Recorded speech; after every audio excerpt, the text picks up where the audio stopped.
Democrats talking about, we support fracking. And then you've got J.D. Vance effectively pitching a Republican climate policy around onshoring clean energy manufacturing.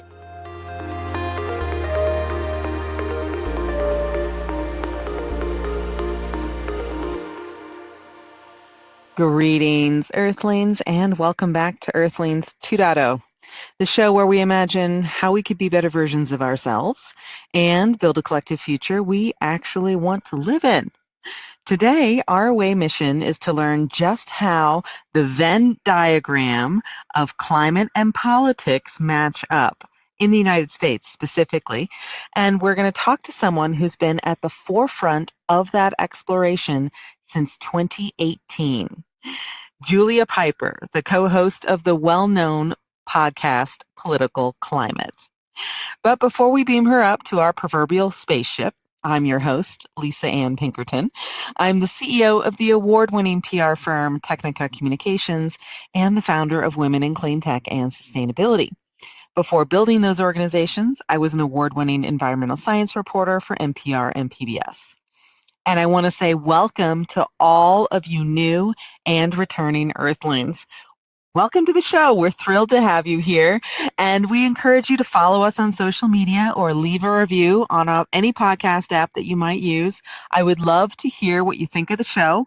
So if you want to send me something privately, that's great too. We always love notes. You can go to our website, earthlingspodcast.com, and send us an email. Also, while you're there, please consider visiting our Patreon page to support the show and the entire Earthlings production team. It takes a village to put this show on, and it would mean a lot to us if you would choose to support us financially. Feel free to join us on Patreon for a shout out on the show. In fact, we want to point out a new Patreon member, Christina Gudk. Thank you, Christina, for being a Patreon member. In fact, today's show actually lasted over an hour. And for me, it was a compelling conversation all the way through. So if you want to hear the entire interview, head over to Patreon. The link is in the show notes, and become a financial supporter of the show. It's less than $10 a month. You spend more than $10 on pumpkin spice lattes alone. I know, because I do the same thing. And a special thank you to Resource Labs for having us on the network. Now, climate change, unfortunately, has a history of divisive politics. It's the football that gets tossed around, the wedge issue that fires people up to get out to the polls, or the topic that's used to demonize the other side. But in reality, if we don't address and mitigate the worst effects of climate change, we're all going to have a bad time. That's why I'm a fan of the Political Climate podcast and why I wanted to have Julia on the show. I was thrilled when Julia and her co-hosts, Emily Domenech and Brandon Hurlbut, restarted the show after a hiatus. Emily brings the conservative voice and Brandon the progressive one, and Julia's guiding the conversation in the middle. And this trio is leading the dialogue on legislation and policy related to climate and energy, while sprinkling in, some respectful debates and insider perspectives. Today's conversation with Julia discusses the origins of the podcast, how it's creating space for bipartisan discussion on clean energy, permitting reform, transmission lines, and how climate topics can be folded into other issues that voters care about. In addition to her role as a co-host for the Political Climate podcast, Julia is Vice President of Public Affairs at Good Leap. She also advises the nonprofit organization Give Power, which develops clean water and clean energy systems for communities around the world. And if that wasn't enough, Julia is a non-resident senior fellow at the Atlantic Council Global Energy Center think tank. Prior to all of this, Julia was a senior editor for the former news outlet Cleantech Media, where she covered the global energy transition. Her writing has been published in the Huffington Post, Scientific American, and the New York Times, to name a few. We kicked off our conversation around how the Political Climate podcast got started in the before time of 2018. even then, we're in these hyperpolarized times, there wasn't really a space to hash out just from a purely sort of political perspective, a brass tacks political perspective, how a bill was going to pass. Who was going to vote for it on the right and the left? Where were they going to find the compromise? And so that was the main thrust, was not to ever challenge the climate science or question the existence of climate change, and getting a little bit more into the details of how to make that happen, because that's where the rubber hits the road. That's where investment dollars move. That's how probably a lot of your listeners, plan their businesses or their initiatives, if they're in advocacy, et cetera. And so even if you didn't agree with the other side, the concept was, well, let's at least create a space to understand. You don't have to agree. You could actually just plan around it. Maybe it just helps you work on your strategy a little bit better for all sides involved. I think it allowed us to have some of the pricklier conversations. Now, it started as a Facebook Live show, which was hilarious. We call it the hostage scene, because it's three of us jammed into a tiny screen and we're like awkwardly close together and all facing the camera. I'm like, maybe a podcast is a better method than like social media. So yada, yada, yada, it evolved. We got support from the Schwarzenegger Institute at the University of Southern California. Of course, Governor Schwarzenegger being a Republican who did a lot on clean energy issues.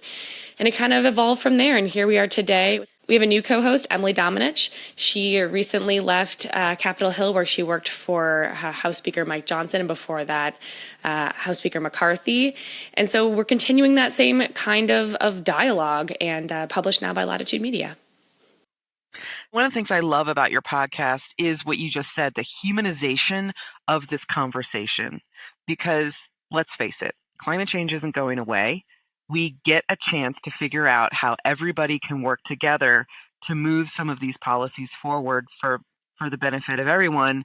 Depending on how you feel about certain things, great, but things need to get done. And if the conversation is only us versus them and this polarization, there isn't a space for them to listen to others, to learn a different way of thinking about these challenges and coming together to move forward. Right. And that used to be possible. Folks who work on Capitol Hill, staffers, used to have a culture in a way of at least finding time to connect at like the food trucks and have a little common ground, because they had to work together. They saw each other every day. We have lost some of that. I think people who work on the Hill would tell you that. And I used to be a reporter there. And of course, there's the top line headlines of what a given lawmaker is going to say, what their position is going to be, what they want to message to their local constituents. But there was also an acceptance of, okay, we got to get something done for must-pass bills and things like that. Infrastructure would be in that bucket. Energy is in that bucket. We need energy resources to allow our economy to function. But it is getting harder, and because the narratives have become so toxic and polarized, and I don't want to pretend like that doesn't exist. I know even if you listen to our show, some days it can be like, oh, this is a little Pollyannish. Like, we're not here to talk about social issues, admittedly. Sometimes that'll sort of inform the context, but we really do try to keep it on, okay, when it comes to these energy and climate issues, which intersect with industrial policy and geopolitics as well, just where are the chips falling? And that's sort of where we try to focus it. Mm-hmm. Yeah, and you recently had some dispatches from the Democratic National Convention and the Republican National Convention. So first off, what were your main takeaways from those two conventions? So what was interesting is at the RNC, there was a big event hosted by the American Conservation Coalition. That's largely younger Americans who are more conservative, who've been pushing their lawmakers to take a more bold stance on climate and clean energy and broader energy policy. It was co-hosted with several other organizations, but they had a meaningful presence there. They had John Curtis, who is a House representative in Utah running for Senate, very likely to become Senate there, Republican, attend the event. Congresswoman Miller Meeks, several other lawmakers who can be critical votes in a tightly divided Congress. And so it's another thing to keep in mind is even if it's not the mainstream, it wasn't mentioned on stage by Donald Trump or anyone else, the fact that there are people in the Republican Party willing to have an event and wanting to have an event to discuss these issues in more in-depth ways is, I think, heartening, because, again, when you have a Congress that's divided so narrowly, sometimes it only takes a few votes for something to pass. So cultivating that culture, and not just culture, cultivating the community of folks who are standing up for those issues, I think is meaningful.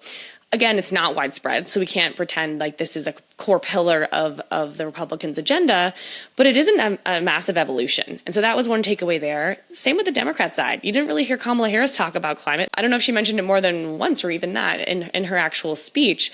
So it wasn't really part of her agenda either.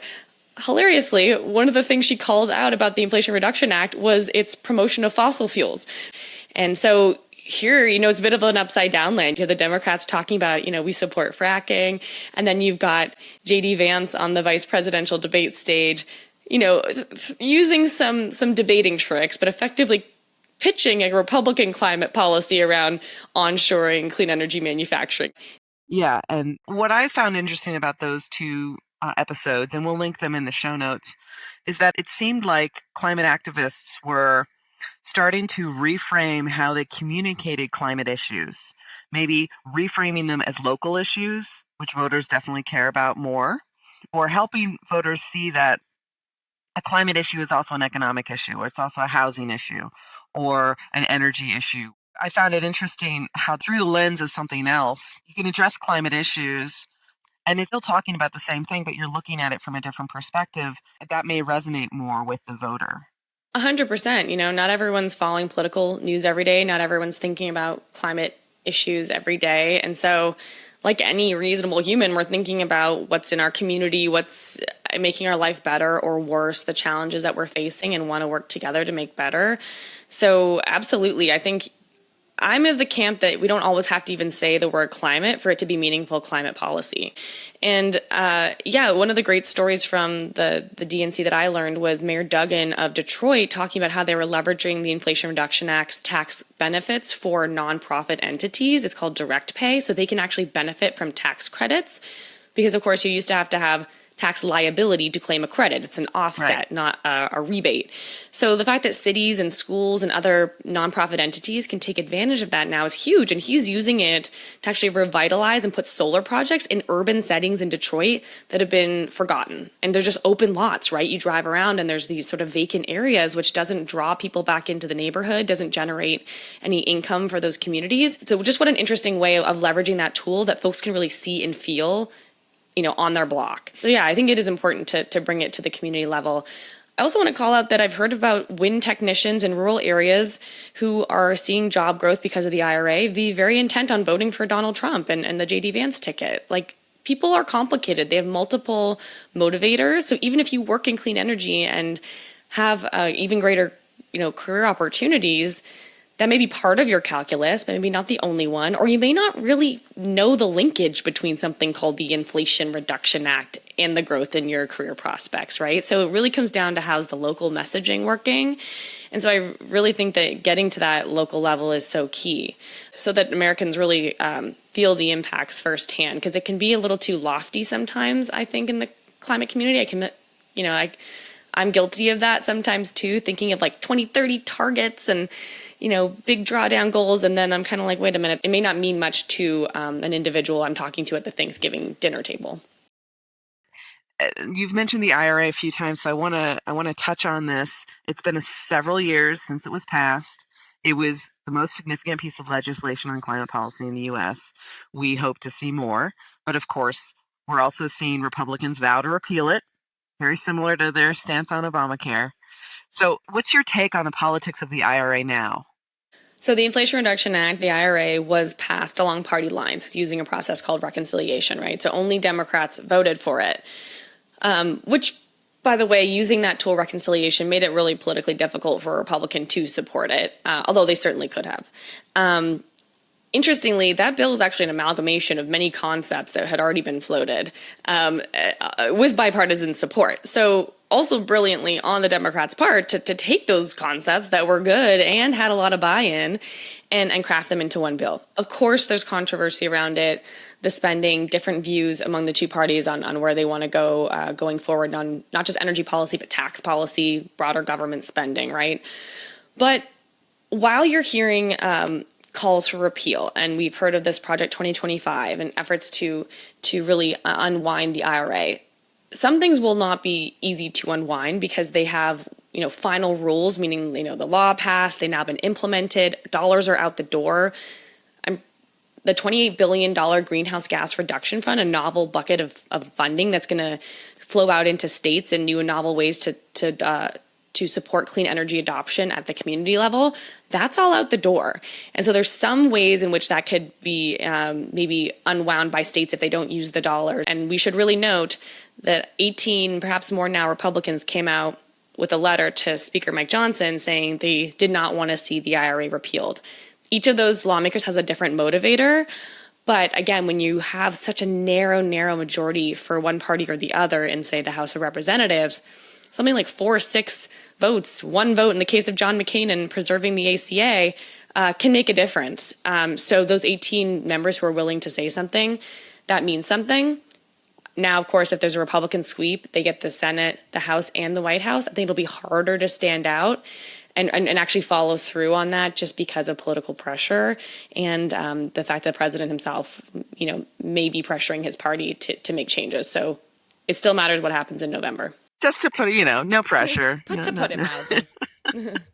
And you mentioned the onshoring of U.S. manufacturing, which I find it a positive side benefit to all the work that the Cleantech and renewable energy industry has been doing over the past, let's call it 15, almost 20 years.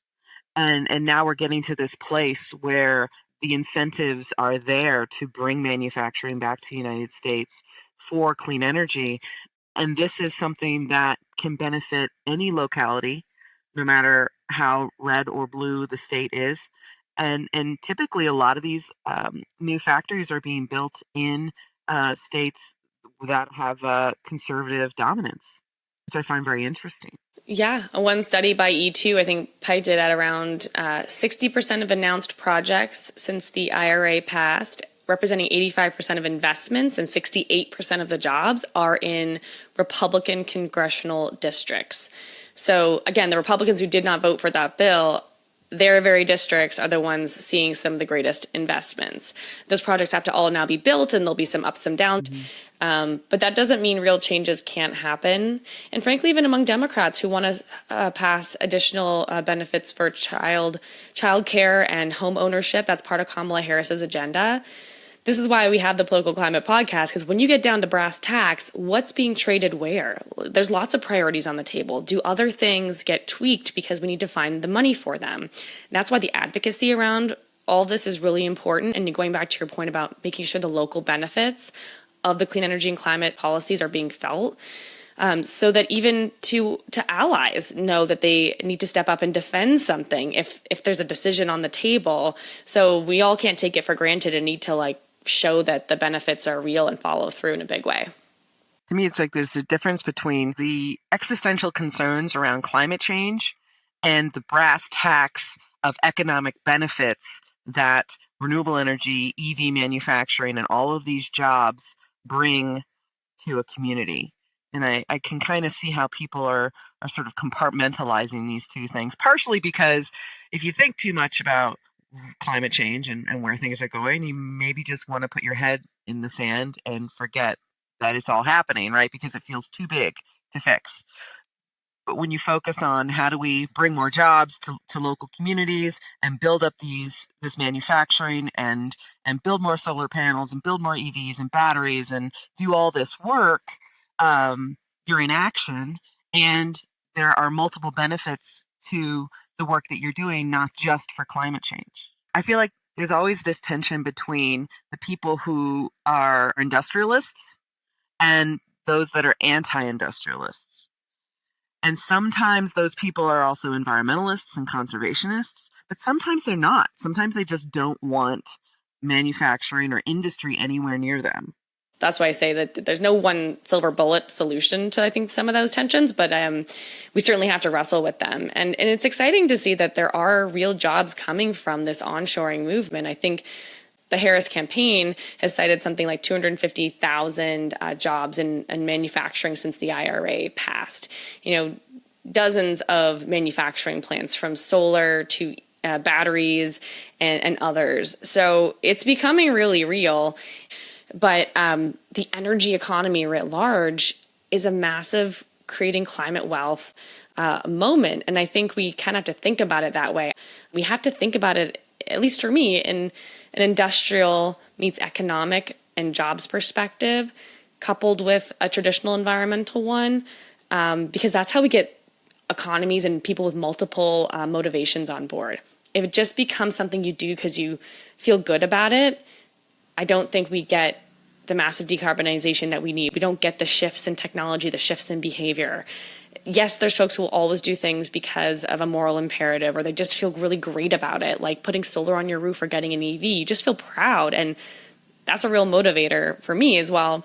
But that's not necessarily the way everyone's thinking about it. So I do think it's important to think about what the big unifiers are. Yes. And I feel like there is an elephant in the room, though, that we haven't touched on, and I wanna bring it up because I'm really interested in your perspective on this. Is this idea that it's pretty evident that the fossil fuel interests writ large have played a role in slowing down clean energy adoption and confusing the public on climate change. This is pretty well established, and I'm wondering sort of what advice you have for reducing the influence of those corporations and fossil fuel interests who have this vested interest in maintaining the status quo at the expense of, frankly, a livable future. Right. Like, as you know, yeah, there's been a lot of reporting about sort of the Exxon new concept that they were aware that climate change was real. Their own scientists were talking about it 40 or so years ago, and sort of they suppressed the science. But, how when it comes to disinformation, this is why I think advocacy and engagement is so important, why everyone has a bit of a role to play and telling the story of what their community needs and the impacts being felt there, because that's how we get change. And I think, again, you'll see more of that come up from the advocacy community politically on the other side of the election, where we can have some of those real debates around, fossil fuel deployment, things of that nature, which I think is strangely quiet right now, with more Democrats accepting for political reasons. Maybe we need this all of the above that Obama talked about so long ago. And maybe we do. It's an interesting moment to think, are we at a phase where not all environmentalists, but we're sort of accepting that, okay, we just need more of everything right now, as long as we can start to at least decarbonize it more. And that's where you get into things like direct air capture and finding ways to at least decarbonize our fossil fuel industry. And I think there's a lot of money that has flown from the fossil fuel industry into Republican candidates over the years. And there's just been this very strong party line of supporting fossil at all costs. And maybe that's changing. I'd be interested to hear your take, but to me, it still seems like if you're a Republican, you're reporting fossil fuels, even though maybe privately or within your local district, you're getting benefit from it. Yeah, benefit from clean energy. See, everything I think is a little topsy-turvy, because fossil fuel production in America is up under the Biden administration. That's actually a one that's been fact-checked. The Trump administration's accusation that it's not is false. Even though Democrats don't put it center of their platform, that is true. So if you care about outcomes, you have to have a look at that. It's also true that clean energy continued to grow and prosper, and some sectors had their best years ever under the Trump administration. Now, a president doesn't control markets entirely, so some of this is external factors. We had a pandemic, other costs came down. Presidents like to take credit for the economy when it's up, even though they're probably not influencing it very much. Totally. All me, I know. Which is why when, President Trump has talked about how he's going to massively reduce energy costs for Americans, which, by the way, is I think how we talk about climate is in the context of reducing costs for people who really have felt pain from this high inflation time. So Democrats might want to think about utilizing that messaging more, but talking about how there's the solutions we've enabled make it more affordable. But he talks about that, President Trump, and there's almost virtually no way a president, him or anyone else, can single-handedly make energy costs cheaper for all Americans. Gas prices exist in a global market that are influenced by all kinds of things, including natural weather disasters. So to say you can just suddenly make things more affordable, yes, you can tinker around the edges, but a president can't do so much. So I'm always a little wary of that line. But there are things on the whole parties can do working across different levels of government. But the other thing I want to throw out that's maybe a little controversial is clean energy, I think, needs to invest more politically too. Like it sounds nefarious they support politicians. It is unfortunate how much money is impossible, and unfortunate is a real understatement, frankly. But it is also true that I think clean energy's relied rested on its laurels, like, but we're just good. We're good. We got the better Look how great thing. we are. And that is true. Look how great we are. And as true as that is, it's helpful for someone to have opportunities to meet you, get to know their staff, build genuine relationships with people who are trying to represent their communities. But money talks. It does. And we haven't seen, now granted, the fossil fuel industry has a much bigger war chest that it can utilize to lobby and establish, relationships. And I feel like the Cleantech, renewable energy, EV, climate tech community, maybe it's a bit too decentralized right now, or maybe there just isn't enough margin for people to contribute to lobbying efforts. I don't know. It has to be, in the sense that your business, I mean, there's two buckets. There's lobbying and advocacy, and then there's political spending in the form of donations. And those are two separate buckets. There's no quid pro quo, but there is something true that in the political world, if you're just donating to a politician, you can't really talk about active bills so much. You're not there to lobby in that same political context, but you do build relationships. You have a chance to even talk about things outside of the issues for a minute and get to know the people who've dedicated their life to public service on one side of the aisle or another, local government, national. Those opportunities to connect are really important, not only with Congress at the federal level, but again, your state leaders, maybe there's your city councils, maybe it's your public utility commissions going to the NARUC conferences. But I still, again, think that clean energy needs to invest a little bit more in those political relationships too, because there's a lot of people that need to go to bat for the industry, and they need to have momentum behind them. And fundraising is the currency in politics, unfortunately. The lobbying piece, I also think clean energy needs to invest in more. And every single company needs to be looking at, their trade groups at the very least. That's a great way to pool resources.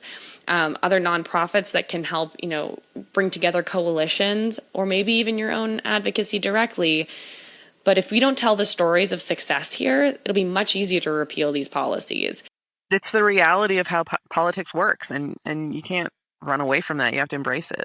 Yeah, check out Climate Cabinet, where they're identifying those local climate champions in all kinds of races and building from the grassroots up. How do you get those people to even throw their hat in the ring? It takes a lot to run for office. It's daunting, especially now with the scrutiny you get. So how do you find those local champions who maybe came from the industry or came from a community organization to not only run, but then actually win and then actually do something on the issues? That's the political process we cannot sleep on. No, it absolutely makes sense. And do we even have a super PAC for climate policy? I don't think we do. Everything's very decentralized, solar, wind. There's all these different industry associations, but I don't know that we have one big super PAC.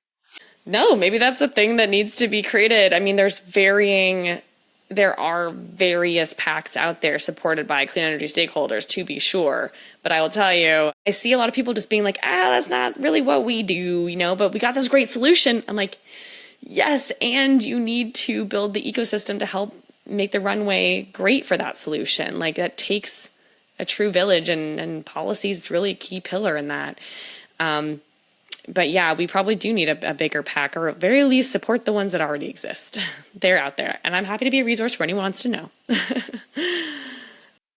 Yeah. Speaking of all of that, there's this other aspect of the national politics and the rhetoric and stuff is exciting to pay attention to. It's almost like the gossip circle in a way. Sometimes I've been getting on my phone, be like, oh, let's see what the new gossip is with the race today. And I'm like, it's really sick that I know. It'd be fun if it wasn't so real life. Exactly. If it was just a sitcom, yeah. But the rubber really meets the road around permitting and some of these other more boring policies, and you all on the podcast focus a lot on permitting. Permitting's not boring. Yeah, permitting pod. I know. I actually really want to evolve from permitting. We got some other concepts in the queue here. We end up back on permitting because it actually has been one of those issues where you have these sort of strange bedfellows coming together, perhaps not that strange, in wanting to build more in America again. There's actual manufacturing plants we think of when I say that line, but there's also just even roads and bridges and more traditional infrastructure and hospitals and things like that. And a lot of those projects get held up by some stakeholders would say overly onerous environmental reviews, NEPA, judicial pushback on those projects that can just create so many years and months of delay that the costs run up and double, and then either taxpayers or generally partially taxpayers and others end up paying for some of those costs. And so we had to have a little bit of a gut check of like, are we doing this, guys? Are we building stuff here again? And you're seeing some lawmakers on both sides of the aisle, but it is being led by Republicans to introduce permitting bills. There's 2 of them right now being considered that would speed up permitting processes in different ways. And there are Democrats on board too, but more moderate ones like Senator Manchin and Representative Scott Peters of California. But those debates are active, and where you do see alignment is clean energy projects are getting held up too. And that's where our podcast steps in around, how much clean do we think we're going to get versus if we enable faster fossil fuel permitting too, how much of that will be deployed. And I think, it comes down to what you think the markets can do. Can clean energy compete? If so, we got a good outlook because, if you ease the restrictions for everyone, we got the lowest cost, best product. Great. Let's just hash it out in the real market.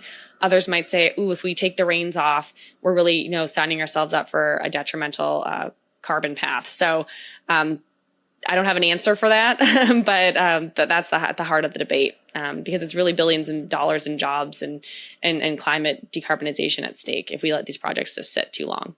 Mm-hmm. And I think ultimately the cheapest energy is going to win out, and over time I think the market values that over time. I mean, you're seeing it in Texas, so much clean energy there, and if the path is equitable for each solution, I think clean energy does really have a good chance of beating out others over time.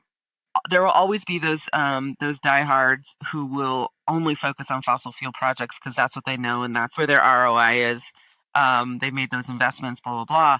But I think over time, the advantage is on renewable energy. Yeah, for sure. And these are a lot of bigger projects, by the way. My day job is now working more the residential side. We have our own permitting challenges and delays and interconnection queue problems. It's not really being contemplated by federal legislation, but it's there's a lot at stake. But I think that's what comes back to being part of telling the story of like, well, how is your solution moving things forward? That's how you get someone to stand up at the next town hall meeting and say, no, I support this, even if there's some other folks who don't. But yeah, it's definitely a pivotal moment. So then there's also this idea of transmission lines, that we need more of those to move this energy from this clean energy from where it's being generated to where it can be used. And then there's also political challenges there because there's not always an incentive for the state that's in between the 2 destinations to allow some of that infrastructure to be built, because then it's that energy might be cheaper than what's being sold in that state. And then you're introducing a new competitor into the mix. How do you think about transmission lines and how we can get more of this clean energy to different places? Oh, goodness. Well, I'm not a transmission line expert, admittedly, but I do know that, look, a lot of it comes down to business at the end of the day. We're kind of moving out of there are political overtones, but, and policy is central, but, some of this comes down to sort of who gets to build it, what technology gets to prevail. Something like reconductoring, where you can utilize existing lines using new technologies. Maybe a utility business model doesn't make the same ROI on revitalizing existing infrastructure with a new technology versus building something new and getting their guaranteed rate of return on it. I do hope that this is where policymakers do step in, though, and say, okay, no, we've got some bigger, we have some bigger societal goals, and we're going to do big, the hard things. So there's a lot that would need to happen at FERC. There's a lot that can happen at the national level. That's why these permitting bills are so important, so that when a transmission line needs to get built, it doesn't get held up in the courts for ages and ages. So that's all part of that puzzle. And if you layer in batteries and distributed solar and heat pumps and EVs and you have these power plants suddenly forming and these local distribution networks. And that's really where the power is used. So it's closest to the end user. And so while we talk about transmission, I just have to give a shout out for leveraging technologies at the grid edge, because 42% of emissions, as Rewiring America will tell you, come from decisions made in the home. And we have to tackle those decisions. I don't think an individual can solve climate on their own. I'm not in that camp, which is, by the way, a talking point that the fossil fuel companies peddled for a long time. It's all in the individual. Clean up your community first. No systems change. Same thing with recycling. Right. So I want to nuance it a little bit by saying we need systems change, but that doesn't mean that aggregating millions of people's individual decisions on what kind of car to drive and how to cook their food on an induction stove or not don't add up, because they do. That's that 42% of emissions from decisions in the home. And so I'm thinking a lot about how do we get at that, which, by the way, has a political link, because an individual feels that change in a very personal way. That is a voter who felt something in their pocketbook. So this is where we need the big projects, and those can move dollars. But I think for individuals who feel the effects of the clean economy, what happens in their own home and in their community is one of the most powerful tools. There was something like 3.4 million people in America who got an IRA tax incentive in 2023. That was double what the IRA was expecting, and that was just for solar, storage, and some other home efficiency technology like heat pumps. Doesn't even include folks who got leases or PPAs for solar on their home, just who claimed it on their own individual tax credit. $8+ billion. That's $8+ billion went back into Americans' bank accounts in a very real way. So that to me gets me excited of not only solving climate change and deploying innovative technologies and local jobs, because it's inherently local, because it's on a home, but also bringing individuals into the energy transition in a real way. That's how I think we start to break through some of the polarization politically and just say, hey, this is just better stuff. Because me, I'm always like, how do we break through this polarization?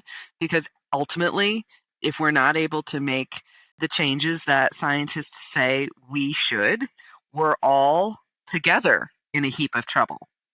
And maybe some folks think, well, if I'll be okay because I'm an individualist and I can protect myself and I'll survive, right? That sort of that personal mindset. I think it's going to be a bad time for everybody. Yeah. Well, what's interesting about that mindset is I think, interestingly, some of those people are turning to clean energy as their resilience independence solution, True. Right? They're like, So it can be hard to get gas if there's a shortage or there's a real natural disaster that wipes out your local gas station supplies or it's not accessible. Hey, wait, this battery and solar that just uses the sun, that can kind of continue on in perpetuity. I mean, at least for the near term, right? If it's set up correctly. So I think what's interesting is you're seeing that resilience piece really come into the clean energy sector. And when it comes to local clean energy solutions, those transcend political lines. Goodly, Texas and Florida are among our biggest states along with California, but there's tons of adoption of solar and storage and other efficient home energy solutions just because it saves money or provides a resilience benefit.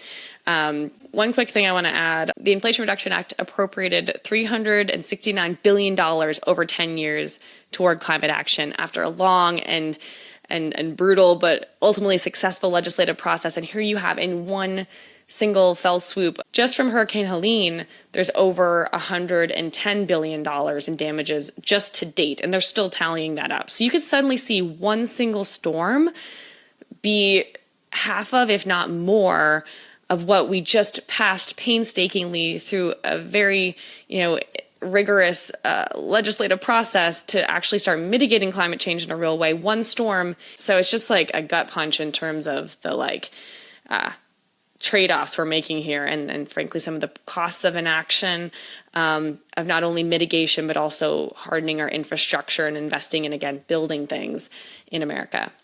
And the reality of, I don't know if you saw that scientific research that demonstrated that the time that it takes a hurricane to go from a category 1 to a category 4 has shortened significantly in the past 50 years because you have warmer water. Yikes. Right. No, exactly. It all feeds into, scientists will tell you we can't link one individual storm to climate change, but they can start to point to the underlying drivers of storms or things that make them more severe and deadly, frankly, to rising temperatures. Absolutely. Yeah, exactly. We are a futurology podcast. So when you think about climate politics in the US moving forward at the risk of making a prediction, if we're looking 10 years out, how do you think things are going to continue to evolve? I thought you were going to ask me for an election outlook, so I'm glad you didn't. But because I don't know, go vote. But over a 10-year horizon, I'm going to take an optimistic view, driven by a really pessimistic trend, that the realities of climate change are going to make inaction impossible, and the geopolitical tensions will make inaction impossible. Those things make me really concerned. The idea that there's going to be increasing conflict with China. We do rely on their supply chain for all kinds of things, like whatever you got on Amazon this week, and clean energy technologies too, and our cell phone batteries, by the way. It's kind of funny that we focus so much on EVs and these bigger solutions being made with resources from around the globe when we all got one of those same things in our pockets. Anyway, we have to have real conversations about that, which goes back to building things in America, including mining in America, which is, an interesting topic on its own. But I think those drivers, the potential damages and the potential opportunity or necessity of needing to do more in America is going to, at least in this country, be a unifying force. Doesn't mean there's not going to be fierce debates and volatility in the meantime. I guarantee there will be.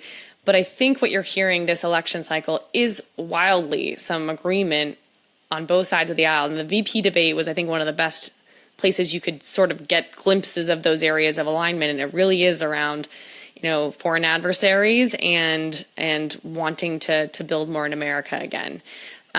So that makes me somewhat optimistic for this country.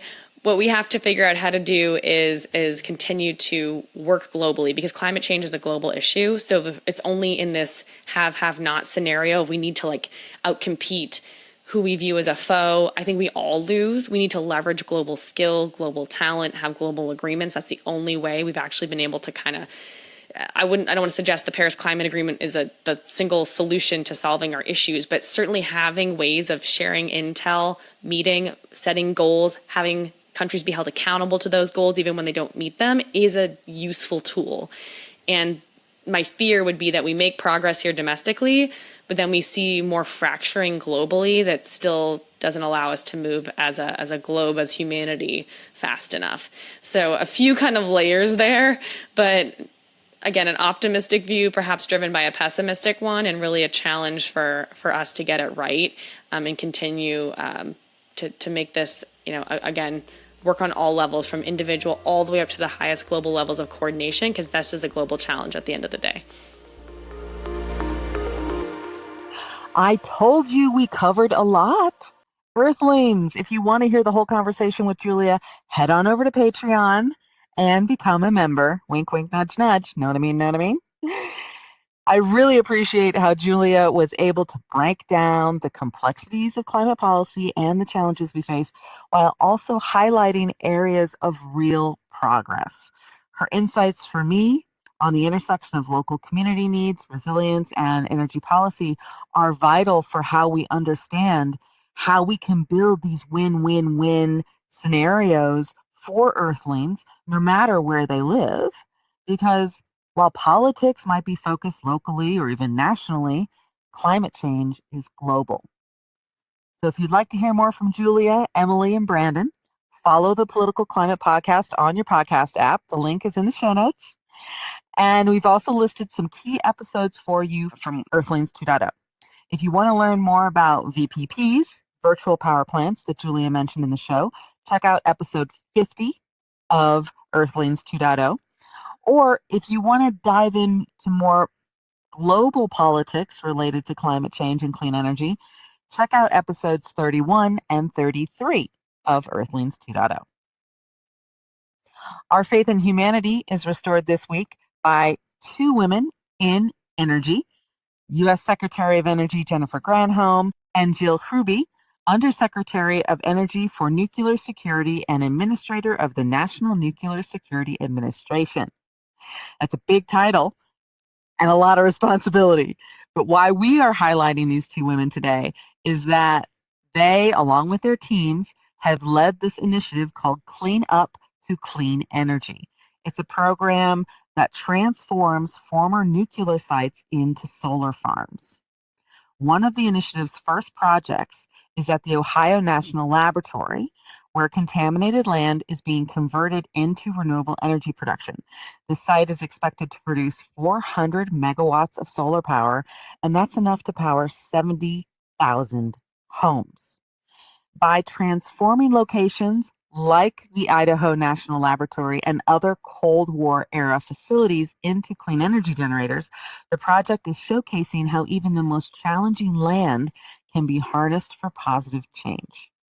Other project sites include the Hartford site in Richland, Washington, Nevada National Security Site in Nye County, Nevada, the Savannah River site in South Carolina, and the Waste Isolation Pilot Plant in Carlsbad, New Mexico. We commend Secretary Granholm and Undersecretary Hrubey and their staffers at the Department of Energy for their visionary approach, turning symbols of past conflict into sources of sustainable power for the future on this beautiful blue-green space flower that we call home.